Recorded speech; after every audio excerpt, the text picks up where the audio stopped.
اعوذ باللہ من الشیطان الرجیم بسم اللہ الرحمن الرحیم۔ مکرم ذی قدر حضرات و خواتین، میری ماں بہنوں بیٹیوں، السلام علیکم ورحمۃ اللہ وبرکاتہ۔ آج اتوار کا دن ہے اور یقیناً آج سب لوگ چھٹی پر ہوں گے، تو سب سے پہلے میں اپنے تمام دوستوں کو، اپنے بھائیوں کو، اپنی قابل احترام ماؤں بہنوں بیٹیوں کو سب سے التماس کروں گا کہ سب مل کر ایک دفعہ اپنے نبی حضرت محمد مصطفیٰ صلی اللہ علیہ وآلہ وسلم کی شان میں درود پڑھ لیں۔ اللہم صلی علی محمد وعلی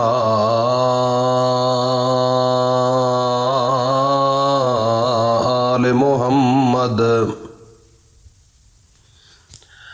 کما صلیت علی ابراہیم وعلی آل ابراہیم انک حمید مجید۔ اللہم بارک علی محمد وعلی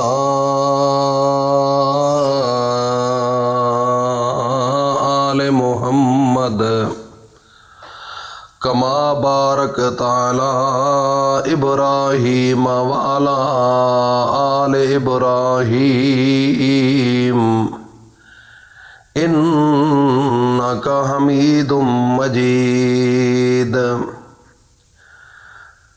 میرے بھائی اور دوستو، سب سے پہلے حمد و ثنا سب تعریف اللہ کی ہے جو پورے جہان کا مالک اور خالق ہے۔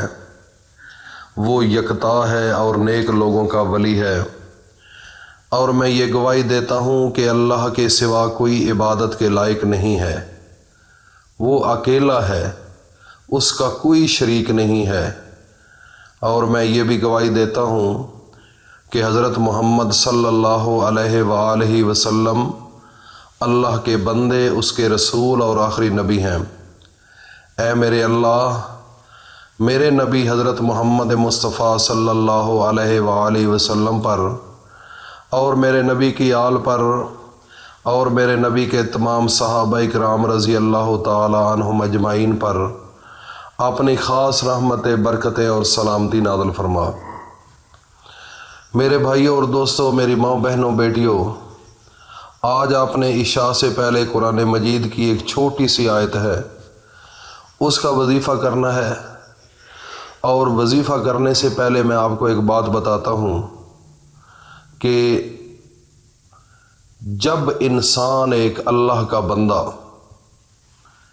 اگر کسی وزیر اعظم کے پاس یا متعلقہ کوئی بھی محکمہ ہو، اس کا جو ہیڈ آف ڈپارٹمنٹ ہوتا ہے، اگر اس کے پاس وہ بندہ چلا جائے، اس کا جو کام اٹکا ہوا ہے، اس کام کے حوالے سے، اس کام کے سلسلے سے، اگر وہ بڑا افسر یا ملک کا وزیر اعظم، کوئی بھی بڑی اتھارٹی جو ہے، اگر اس کو وہ کہہ دیتی ہے کہ یہ آپ کا کام ہو جائے گا، اور وہ بالکل سائن کر دیتے ہیں، یا وہ متعلقہ زبان سے لوگوں کے سامنے آرڈر دے دیتے ہیں کہ اس کا کام کر دو، تو اس کے بعد جب اس کی واپسی ہوتی ہے تو وہ انتہائی خوش ہوتا ہے اور بڑا سینہ تان کے چلتا ہے اور بڑی جرات کے ساتھ وہ بات کرتا ہے۔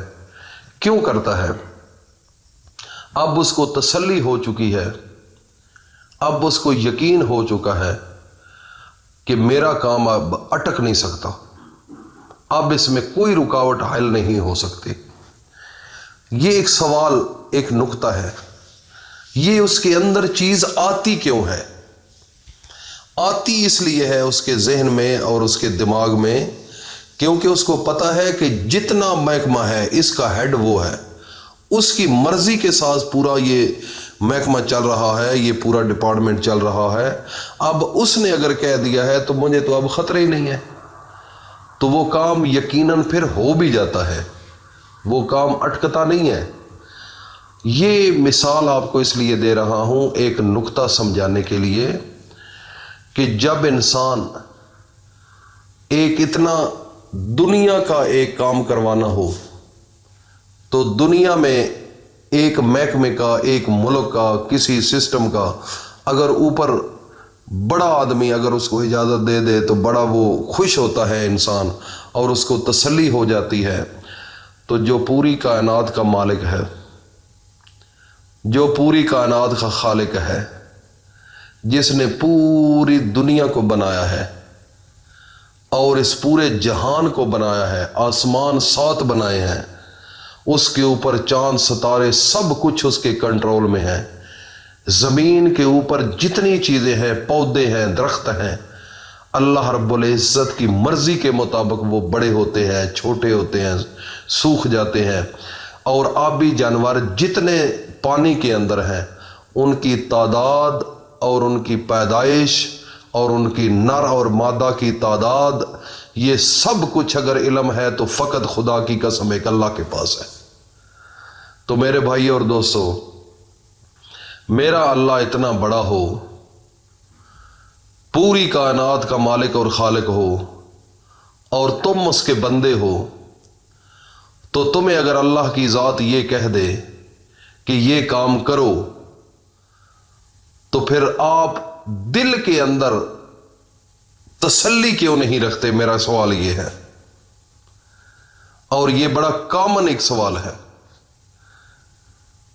اس کا مطلب ہے کہ آپ کے جسم کے اندر، ذہن کے اندر 100% آپ کو یقین نہیں، اس لیے آپ کو بھروسہ نہیں ہوتا، یقین نہیں ہوتا۔ آپ اس نبی کے امتی ہو، دیکھ لو جنگ بدر کے اندر جب 313 مسلمان تھے اور ہزاروں کی تعداد میں کافر تھے، تو میرے نبی کو تسلی تھی، آپ نے کہا اللہ یہ تھوڑے سے ہیں، اللہ نے مدد بھیج دی، جنگ شروع ہو گئی، فرشتے آ گئے، فرشتے نظر تو نہیں آ رہے تھے لیکن اللہ کی نصرت تو آ گئی، آپ کو تسلی تھی کہ اللہ نے کام کرنا ہے اور وہ ہو گیا۔ تو اس لیے میرے بھائی اور دوستو، اتنا یقین اور بھروسہ اس رب پر رکھو، خدا کی قسم آپ کی بگڑی بن جائے گی، آپ کی یہ زندگی سنور جائے گی، آخرت والی زندگی الحمدللہ مکمل طور پر ایک روشن مستقبل آپ کا ہوگا۔ تو اب اپنے وظیفے کی جانب چلتے ہیں، یہ اتنا یکسوئی کے ساتھ کرنا ہے۔ قرآن مجید کی یہ آیت ہے، وَمَن يَتَّقِ اللَّهَ يَجْعَل لَّهُ مَخْرَجًا وَيَرْزُقْهُ مِنْ حَيْثُ لَا يَحْتَسِبُ۔ یہ قرآن مجید سورۃ طلاق کے اندر آیت نمبر 2 اور 3 ہے، اور وَمَن يَتَّقِ اللَّهَ يَجْعَل لَّهُ مِنْ أَمْرِهِ يُسْرًا، یہ سورۃ طلاق کے اندر آیت نمبر 4 ہے۔ یہ دونوں 7 مرتبہ پڑھنی ہے۔ پہلی ہے وَمَن يَتَّقِ اللَّهَ يَجْعَل لَّهُ مَخْرَجًا وَيَرْزُقْهُ مِنْ حَيْثُ لَا يَحْتَسِبُ۔